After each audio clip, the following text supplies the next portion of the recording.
Hello दोस्तों, स्वागत है एक बार आपका फिर आपके यूट्यूब चैनल राम सृष्टि पॉइंट पर। दोस्तों मेरा नाम है जितेंद्र यादव और जैसा कि आप जानते हैं हम एसएससी जीडी 2021 के लिए आपके लिए लेकर आए हैं पूरी सीरीज़ जो कि प्रीवियस ईयर क्वेश्चंस पर आधारित है दोस्तों।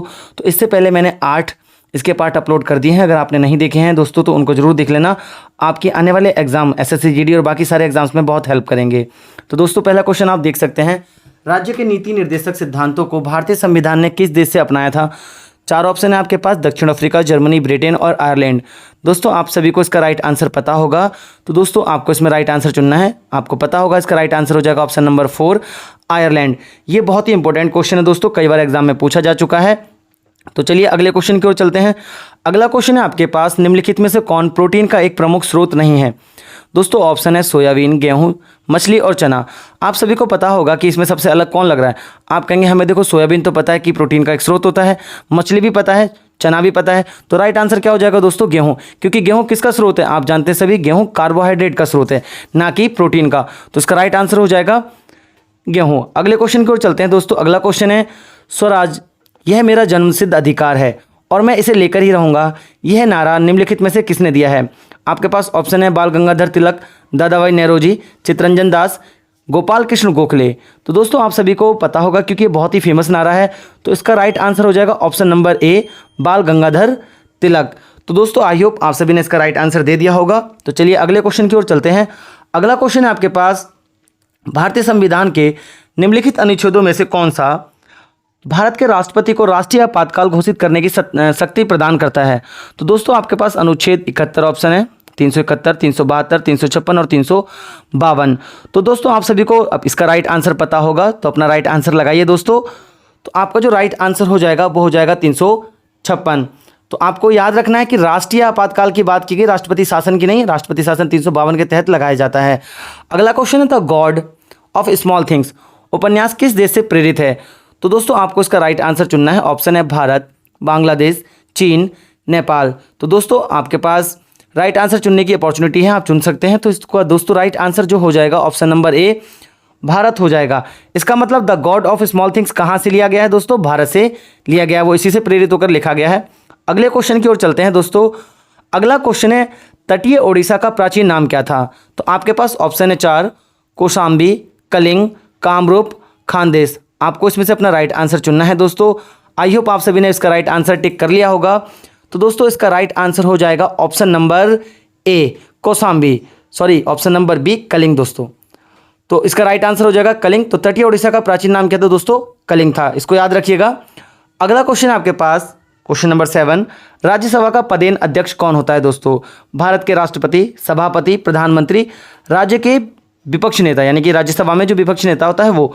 तो दोस्तों इस सभी को आपको राइट आंसर पता होगा, भारत के उपराष्ट्रपति। इसका राइट आंसर हो जाएगा ऑप्शन नंबर ए। आप सभी को पता होगा कि उपराष्ट्रपति को उपराष्ट्रपति की सैलरी नहीं, राज्यसभा के पदेन सभापति यानी कि अध्यक्ष होने की सैलरी मिलती है।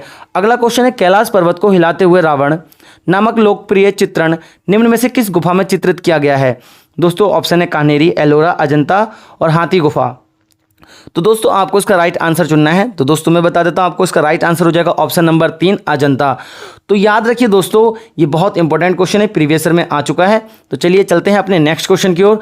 नेक्स्ट क्वेश्चन है दोस्तों आपके पास, भारत के निम्नलिखित में से किस राज्य में संगाई त्योहार मनाया जाता है? दोस्तों इससे पहले आप देख रहे हैं कि मैंने पोंगल, ओणम और बहुत सारे ऐसे क्वेश्चंस कराए हैं जो किस पर आधारित हैं? त्योहारों पर आधारित हैं। तो दोस्तों आपको ये त्योहार से इंपॉर्टेंट क्वेश्चंस पढ़ने हैं, तो दोस्तों इसका राइट आंसर आपको चुनना है। तो मैं बता देता हूं, इसका राइट आंसर ऑप्शन नंबर ए हो जाएगा मणिपुर। आई होप आपको यह क्वेश्चन समझ में आ गया होगा। तो चलिए चलते हैं नेक्स्ट क्वेश्चन की ओर। नेक्स्ट क्वेश्चन है दोस्तों, भारत में राष्ट्रीय खेल दिवस कौन से दिन मनाया जाता है? ऑप्शन है 29 अगस्त, 27 अगस्त, 26 अगस्त और 28 अगस्त। दोस्तों आपको इसका राइट आंसर चुनना है।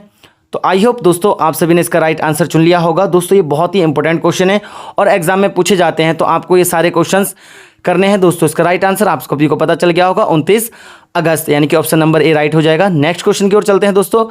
अगला क्वेश्चन है, आम टीवी रिमोट कंट्रोल द्वारा निम्न में से किस तरह का उपयोग किया जाता है? आप सभी के घर में टीवी होगा दोस्तों, और उसमें जो रिमोट कंट्रोल होता है उसमें से कौन सी वेव्स निकलती हैं? कहने का मतलब यह है इस क्वेश्चन का। तो आप सभी को इसका राइट आंसर बताना है। ऑप्शन है अल्ट्रासोनिक तरंगे, इंफ्रारेड तरंगे, लेजर और रेडियो तरंगे। दोस्तों इसका राइट आंसर हो जाएगा ऑप्शन नंबर 2 इंफ्रारेड तरंगे। तो आपके घर में जो टीवी होता है दोस्तों, उसमें कौन सी तरंगे निकलती हैं? इंफ्रारेड तरंगे। याद रखिएगा दोस्तों। अगले क्वेश्चन की ओर चलते हैं। अगला क्वेश्चन है, निम्नलिखित में से कौन सा मंत्रालय हर साल संसद में आर्थिक सर्वेक्षण प्रस्तुत करता है? आर्थिक का मतलब दोस्तों पैसे से है, तो आप इसका मतलब निकाल चुके होंगे और आपने इसका राइट आंसर भी लगा लिया होगा दोस्तों।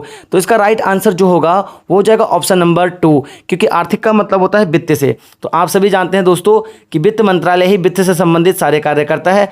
अगले क्वेश्चन की ओर चलते हैं दोस्तों। अगला क्वेश्चन है आपके पास, भारत का प्रायद्वीपीय पठार निम्नलिखित में से किस भूभाग का हिस्सा है? तो आपके पास ऑप्शन है लोरेशिया, एडियन, टेथिस और गोंडवाना भूमि। तो दोस्तों आप सभी को पता होगा प्रायद्वीपीय पठार किसका भूभाग है? गोंडवाना भूमि। तो इसका राइट आंसर दोस्तों हो जाएगा आपका गोंडवाना भूमि। इंपॉर्टेंट क्वेश्चन है, याद रखिएगा दोस्तों, और वीडियो को कम से कम पूरा देखने की पूरी कोशिश कीजिए। अगला क्वेश्चन है आपके पास, चरक संहिता ग्रंथ के अनुसार मानव शरीर में कितनी हड्डियां होती हैं? आप सभी दोस्तों को पता होगा कि मानव शरीर में कितनी हड्डियां होती हैं। तो आप ये बताइए। 206 होती हैं दोस्तों, लेकिन चरक संहिता के हिसाब से कितनी होती हैं दोस्तों? इसका राइट आंसर हो जाएगा ऑप्शन नंबर 3 दोस्तों, 360। यानी कि चरक संहिता के हिसाब से क्या हो जाएगा दोस्तों आपका राइट आंसर? 360 होती है मानव शरीर में हड्डियां। अगला क्वेश्चन है दोस्तों आपके पास, एलिमेंट्री कैनाल यानी कि आहार मार्ग के अंगों द्वारा स्रावित कौन सा रस वसा के पाचन में महत्वपूर्ण भूमिका निभाता है? तो ऑप्शन है आपके पास 4 दोस्तों, लेकिन मैं आपको ज़्यादा टाइम वेस्ट नहीं करूंगा। ऑप्शन पढ़ने में लंबे ऑप्शन है, पढ़ने में ज़्यादा टाइम खराब होगा, इसलिए हम सीधे राइट आंसर की तरफ चलेंगे। पित्त रस यानी कि अग्नाशय रस। दोस्तों याद रखिएगा कि आहार नाल में प्रोटीन का पाचन कौन सा वो करता है? तो पित्त रस करता है। अगले क्वेश्चन की ओर चलते हैं दोस्तों। अगला क्वेश्चन है आपके पास, क्वेश्चन नंबर 18, तंजौर में बृहदेश्वर मंदिर किस धार्मिक संप्रदाय से संबंधित है? तो आपके पास ऑप्शन है नायनमार, आलवार, शाक्त और वैदिक। दोस्तों इसका जो राइट आंसर हो जाएगा वो हो जाएगा नयानमार। दोस्तों बात करते हैं कि नयानमार क्या है, तो ये एक समुदाय है दोस्तों।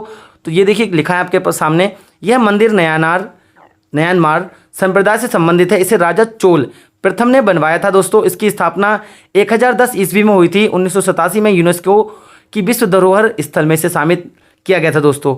तो ये सारे इंपॉर्टेंट पॉइंट्स आपको याद रखने हैं और आप इन्हें पढ़ लेना। अगला क्वेश्चन है दोस्तों आपके पास, निम्नलिखित में से कौन से शब्द का प्रयोग बैंकिंग क्षेत्र में नहीं होता है? तो ऑप्शन है आपके पास ब्याज दर, अदला बदली, शून्यकाल यानी कि 0 आवर वो नहीं बोलेंगे दोस्तों, 0 आर होता है वो। और आगे आपके पास है संप्रायिक और रेपो दर। तो दोस्तों इसका जो राइट आंसर हो जाएगा, आपको पता है कि शून्यकाल तो संसद में होता है दोस्तों। तो इसका राइट क्या आंसर हो जाएगा? शून्यकाल बैंकिंग क्षेत्र से संबंधित नहीं है। तो याद रखिएगा कि शून्यकाल कहाँ से संबंधित है? यह आपके संसद में होता है दोस्तों।